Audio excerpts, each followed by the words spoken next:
जय श्री कृष्णा, राधे राधे। आप सभी का दिन शुभ और मंगलमय हो और भगवान श्री सूर्य नारायण की कृपा आप पर सदा बनी रहे। आज सुनिए ज्येष्ठ मास महात्म्य का अध्याय 8। आज के अध्याय में आप जानेंगे शंख और द्विज, वशिष्ठ एवं सांब तथा याज्ञवल्क्य और ब्रह्मा के संवाद में आदित्य की आराधना का महात्म्य कथन और भगवान सूर्य की ब्रह्म रूपता का वर्णन। राजा शतानीक ने कहा, मुनि, आप भगवान सूर्य नारायण के प्रभाव का और भी वर्णन कीजिए। आपकी अमृतमयी वाणी सुन सुनकर मुझे तृप्ति नहीं होती। सुमंतु मुनि ने कहा, राजन, इस विषय में शंख और द्विज का जो संवाद हुआ है उसे आप सुने, जिसे सुनकर मानव संपूर्ण पापों से मुक्त हो जाता है। एक अत्यंत रमणीय आश्रम था जिसमें सभी वृक्ष फलों के भार से झुक रहे थे। कहीं हिरण अपनी सींगों से परस्पर एक दूसरे के शरीर में खुजला रहे थे। किसी दिशा में मयूरों का नृत्य और भ्रमरों की मधुर ध्वनि का गुंजार हो रहा था। ऐसी मनोहारी आश्रम में अनेक तपस्वियों से सेवित भगवान सूर्य के अनन्य भक्त शंख नाम के एक मुनि रहा करते थे।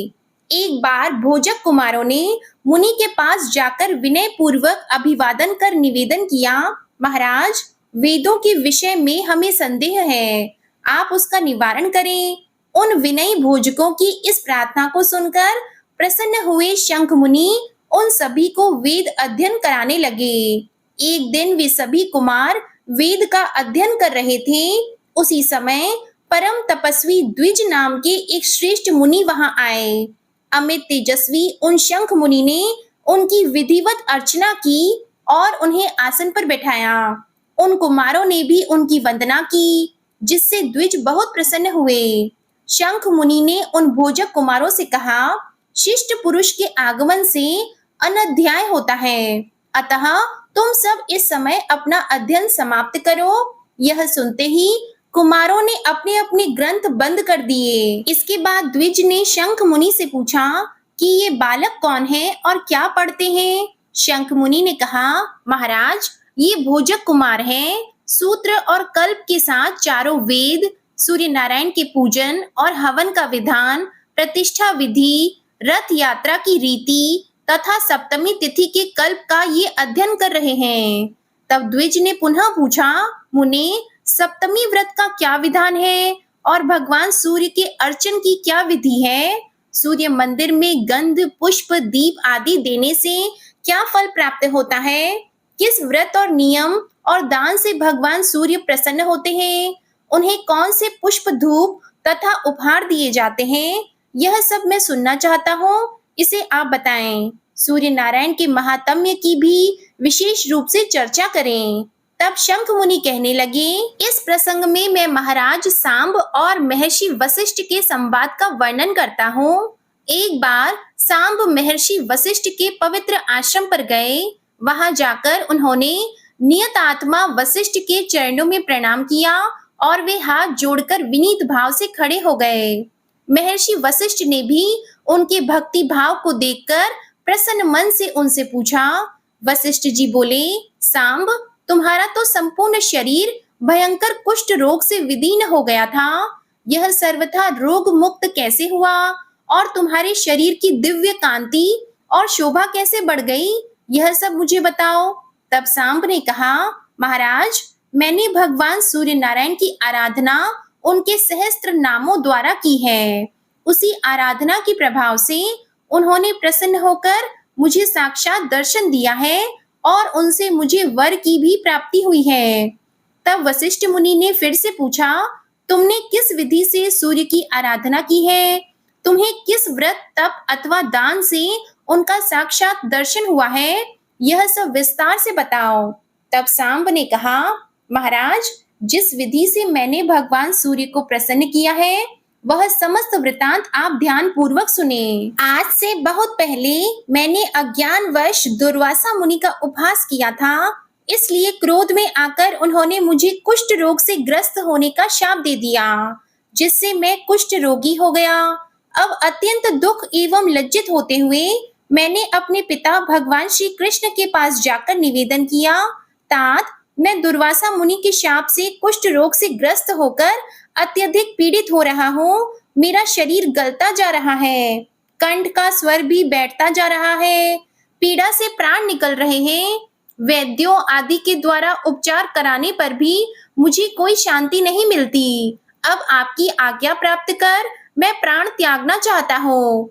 इसलिए आप मुझे यह आज्ञा देने की कृपा करें जिससे मैं इस कष्ट से मुक्त हो सकूं।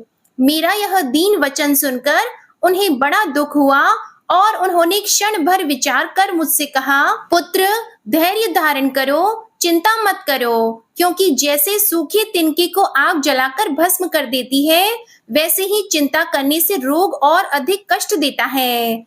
भक्ति पूर्वक तुम देव आराधना करो, उससे सभी रोग नष्ट हो जाएंगे। पिताजी के ऐसे वचन सुनकर मैंने पूछा, तात ऐसा कौन सा देवता है जिसकी आराधना करने से इस भयंकर रोग से मैं मुक्ति पा सकूं? तब भगवान श्री कृष्ण बोले, पुत्र एक समय की बात है, योगी श्रेष्ठ याज्ञवल्क्य मुनि ने ब्रह्मलोक में जाकर पद्मयोनि ब्रह्मा जी को प्रणाम किया और उनसे पूछा कि महाराज, मोक्ष प्राप्त करने की इच्छुक प्राणी को किस देवता की आराधना करनी चाहिए? अक्षय स्वर्ग की प्राप्ति किस देवता की उपासना करने से होती है? यह चराचर विश्व किससे उत्पन्न हुआ है और किसमें लीन होता है? इन सब का आप वर्णन कीजिए। तब ब्रह्मा जी बोले, महर्षि आपने बहुत अच्छा प्रश्न पूछा है। यह सुनकर मैं बहुत प्रसन्न हूँ। मैं आपके प्रश्नों का उत्तर दे रहा हूँ, इसे ध्यान पूर्वक सुने। जो देव श्रेष्ठ अपने उदय के साथ ही समस्त जगत का अंधकार नष्ट कर तीनों लोकों को प्रतिभासित कर देते हैं, वे अजर अमर अव्यय शाश्वत अक्षत शुभ अशुभ के जानने वाले कर्म साक्षी सर्व देवता और जगत के स्वामी हैं। उनका मंडल कभी क्षय नहीं होता।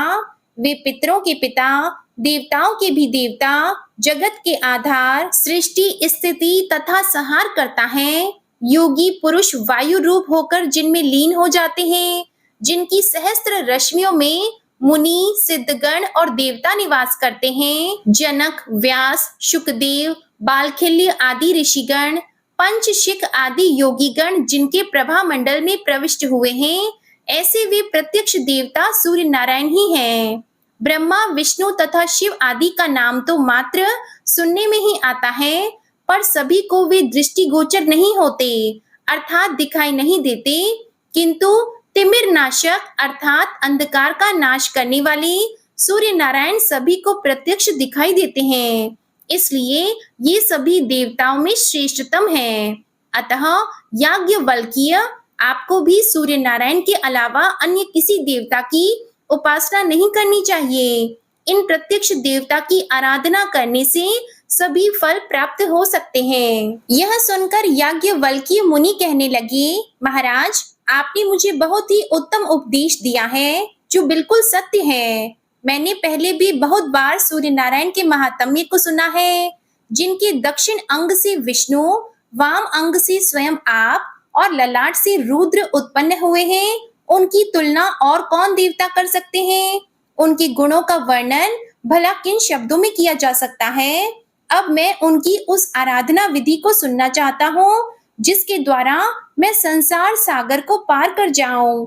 वे कौन से व्रत उपवास दान होम जप आदि हैं जिनके करने से सूर्य नारायण प्रसन्न होकर समस्त कष्टों को दूर कर देते हैं? यह सब आप बताने की कृपा करें, क्योंकि प्राणियों के द्वारा धर्म अर्थ तथा काम की प्राप्ति के लिए जो चेष्टाएं की जाती हैं, उनमें वही चेष्टा सफल है जो भगवान सूर्य का आश्रय ग्रहण कर अनुष्ठित हो, अन्यथा वे सभी क्रियाएं व्यर्थ हैं। इस अपार घोर संसार सागर में निमग्न प्राणियों द्वारा एक बार भी किया गया सूर्य नमस्कार मुक्ति को प्राप्त करा देता है।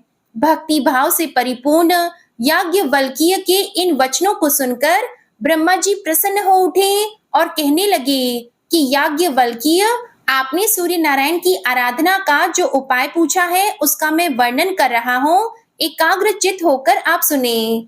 ब्रह्मा जी बोले, आदि और अंत से रहित सर्वव्याप्त पर ब्रह्मा अपनी लीला से प्रकृति पुरुष रूप धारण करके संसार को उत्पन्न करने वाले, अक्षर सृष्टि रचना के समय ब्रह्मा, पालन के समय विष्णु और संहार काल में रुद्र का रूप धारण करने वाले सर्वदेवमय पूज्य भगवान सूर्य नारायण ही हैं। अब मैं भेद अभेद स्वरूप उन भगवान सूर्य को प्रणाम करके उनकी आराधना का वर्णन करूंगा। यह अत्यंत गुप्त है, जिसे प्रसन्न होकर भगवान भास्कर ने मुझसे कहा था। ब्रह्मा जी पुनः बोले, याज्ञवल्क्य, एक बार मैंने भगवान सूर्य नारायण की स्तुति की। उस स्तुति से प्रसन्न होकर वे प्रत्यक्ष प्रकट हुए। तब मैंने उनसे पूछा कि महाराज, वेद वेदांगों में और पुराणों में आपका ही प्रतिपादन हुआ है। आप शाश्वत, अज तथा पर ब्रह्मा स्वरूप हैं। यह जगत आप में ही स्थित है।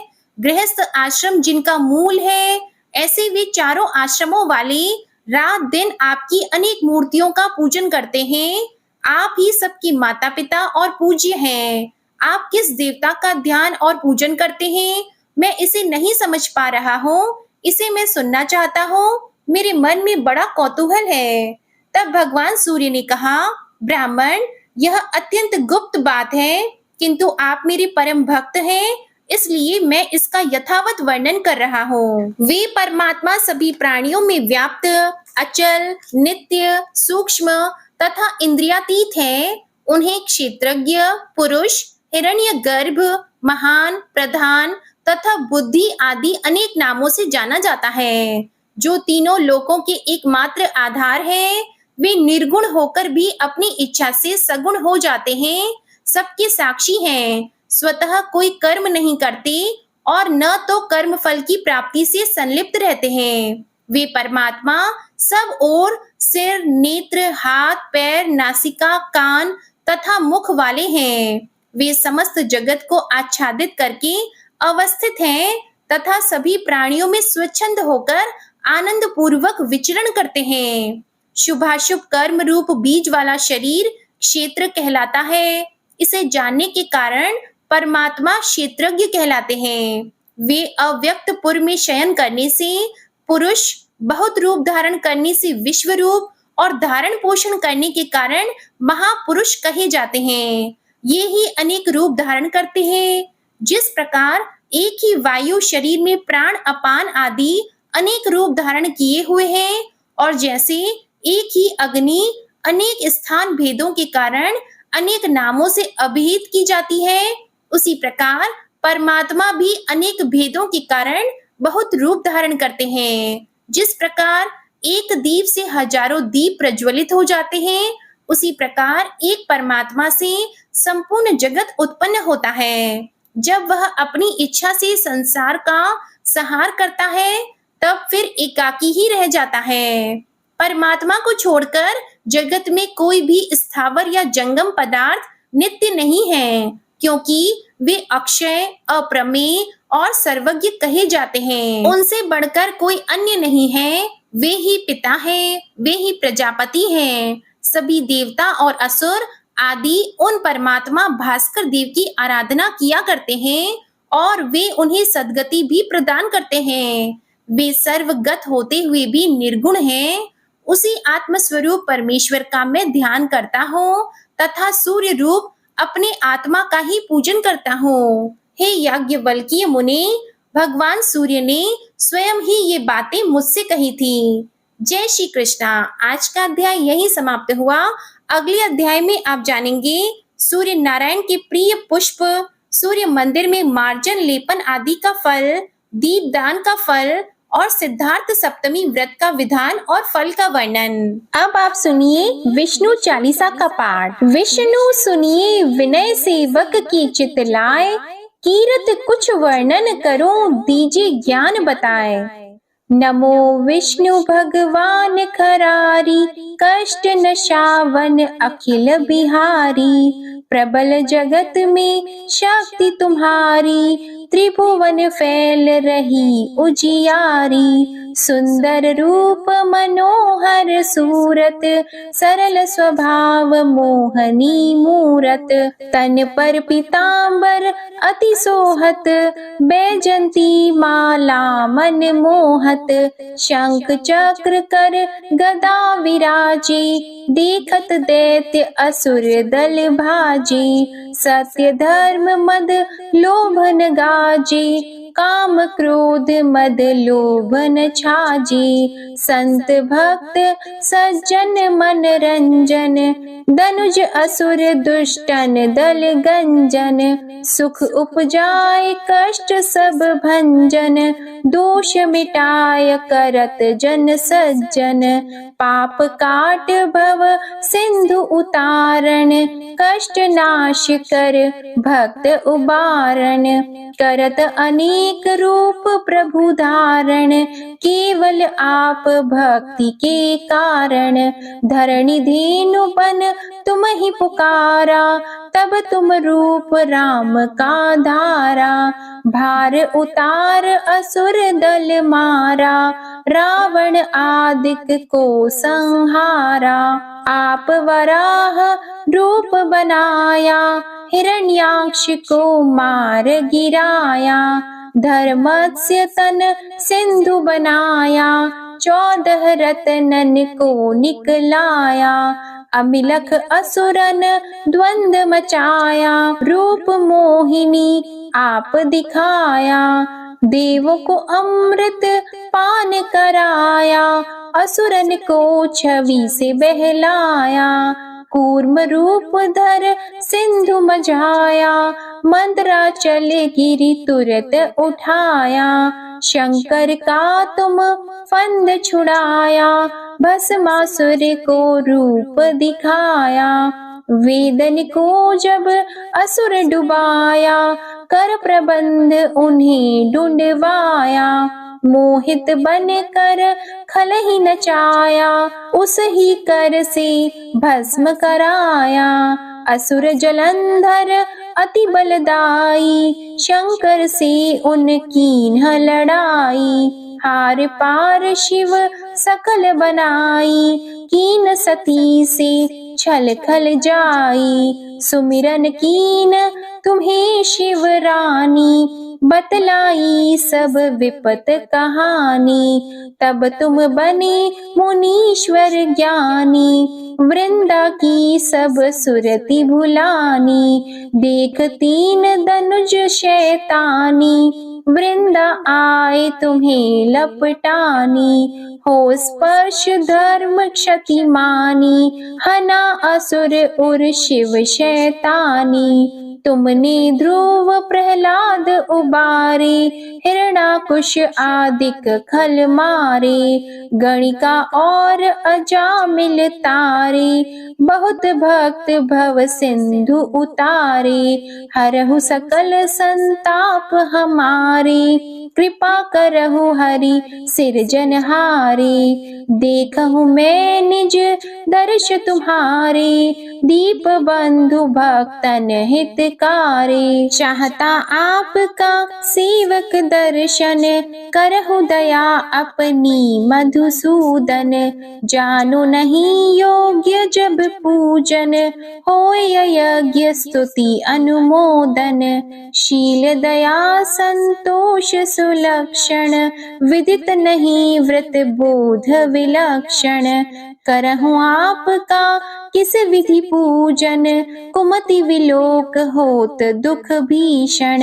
करहु प्रणाम कौन विधि सुमिरन, कौन भांति मैं करहु समर्पण। सुर मुनि करत सदा सेवकाई, हर्षित रहत परम गति पाई। दीन दुखिन पर सदा सहाई, निज जन जान लेव अपनाई। पाप दोष संताप नशाओ, भव बंधन से मुक्त कराओ। सुत संपत्ति दे सुख उपजाओ, निज चरणन का दास बनाओ।